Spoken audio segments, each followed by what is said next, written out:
I thought to myself that meanwhile, while it's clear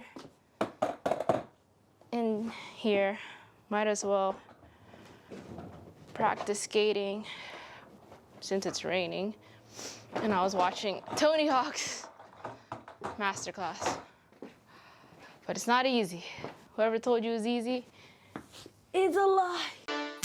This is my vlog and I can record anything I want. Here it goes. And you see a kid trying to drop in for the first time or trying to trick, people rally around that. And that doesn't happen anywhere else. It just doesn't. And the kid is doing it for himself, but at the same time, everyone wants them to do it so badly because they know that feeling. They know that feeling of what it's like to accomplish something that you were scared of. And he was a pro skater, so no one could pick me out in the heart. He's just going out.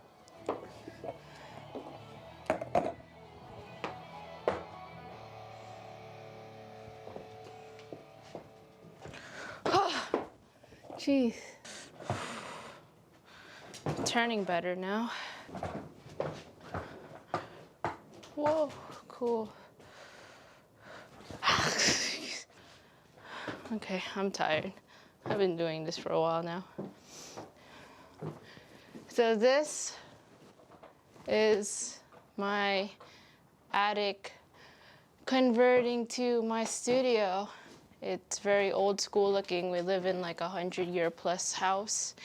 And I know some attics are usually, you have to climb up a ladder and then it's really small for storage.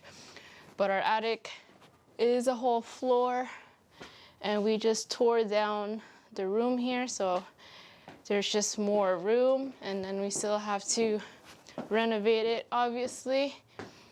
But it's pretty cool. I mean, I grew up most of my life in this house and this is the first time I've ever seen it like this. And the flooring is so cool because it's very antique and I didn't want to change the flooring.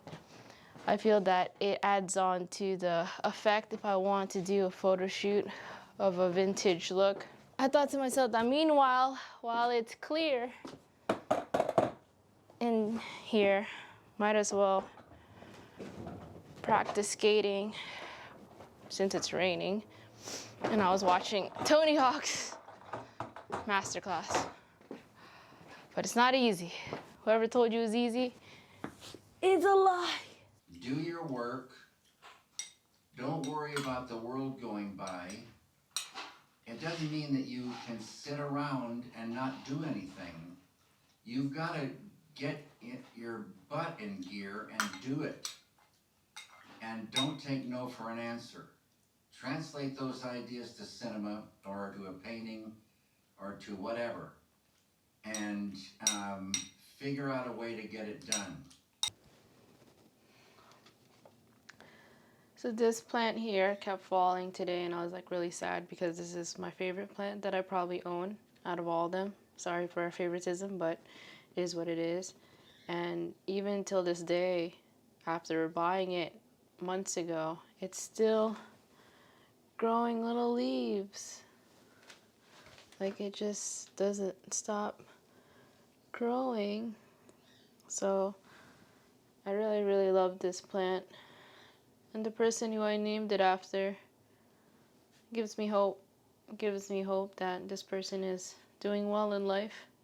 Okay, and we are at the end of the vlog. Today was a rainy day, so pretty much I stayed home and did what I could. And I knew that since I bought the masterclass membership, I needed to really take the time and watch some classes to make it worthwhile. So I started off watching Gordon Ramsay. I've heard so many times good reviews about his class, and now that he also even has a second one, I watched a few of it and I learned about cutting different types of food and how a kitchen layout is very important and how to always sharpen your knives. And I never knew how a poached egg was created. I always just saw it on top of my avocado toast before, and I didn't know that it was an egg yolk that would be poured into boiling water and it would form back again. I just was really fascinated by that. And then I realized that Tony Hawk came out with a master class, so then I started watching that, which then led to me wanting to skate so bad. So I skated upstairs in my attic, which you guys saw previously. And then I ended with watching David Lynch, who's one of my favorite directors. I started to watch him because in class I had to do a final on Blue Velvet, and I had to watch the opening sequence to that film 14 times. And now every time I hear the music score, instantly, like, I know it's Blue Velvet. And recently, maybe a month ago, I finished the series and the movie of Twin Peaks. And I always knew that the show Riverdale was inspired by Twin Peaks, and I didn't know at the time that David Lynch directed it. And now it all makes sense to me how all of that is connected.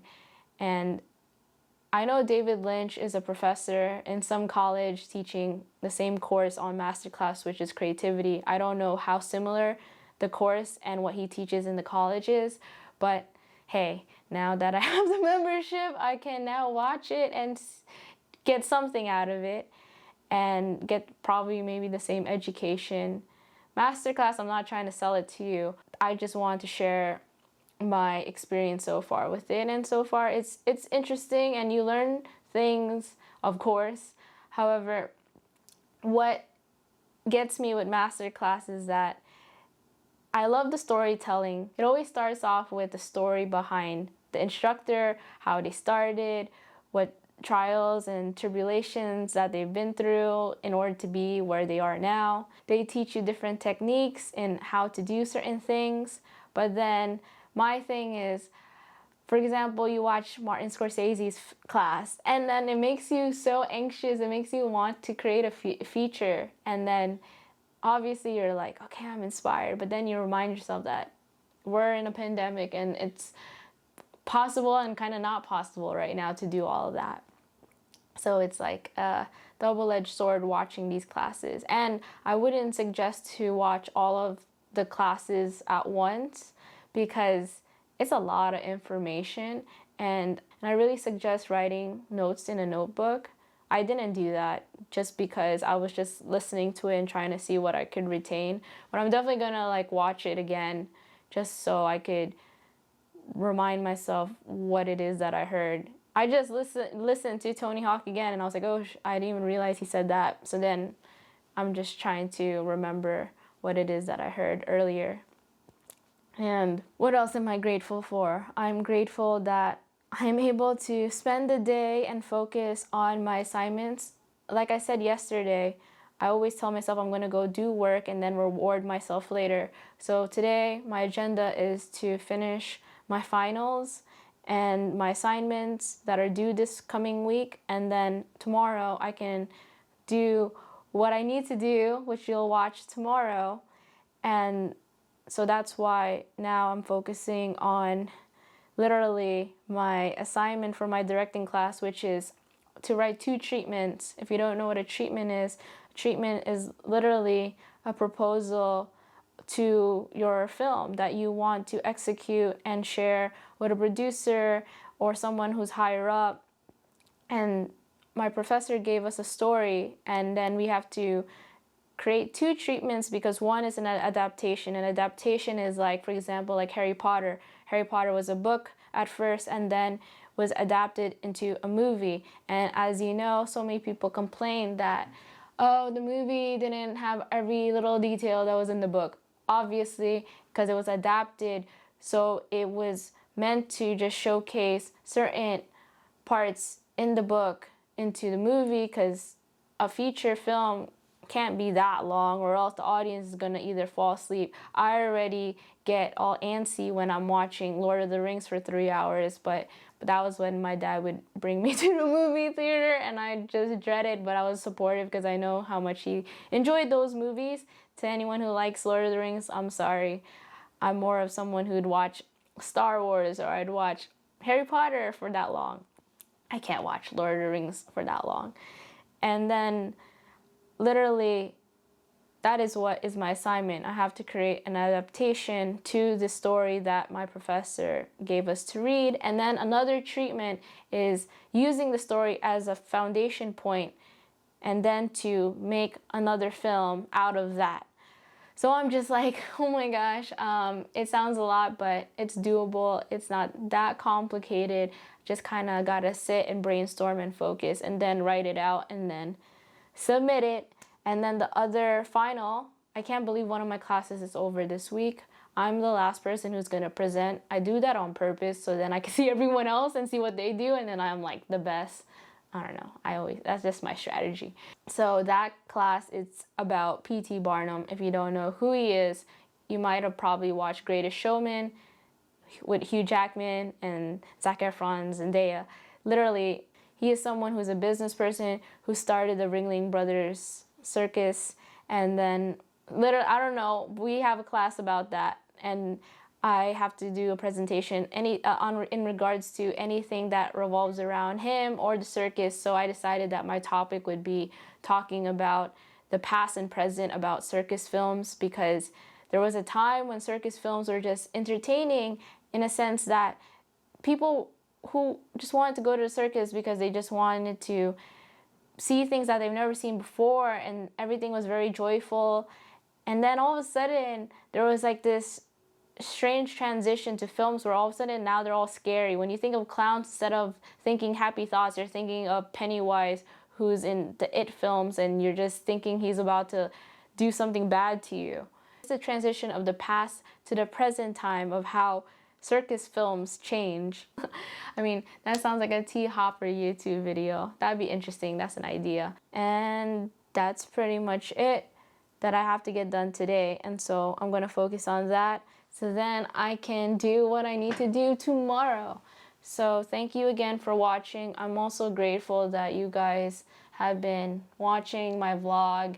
Sometimes I know they could be very random and spontaneous, or they could just be like, oh, this is what Joan does on a daily basis. Thank you again, and stay tuned for the next video, and sayonara. It's the end of the video, so don't forget to like and subscribe to the channel if you haven't. It will help me in the long run. Okay, bye.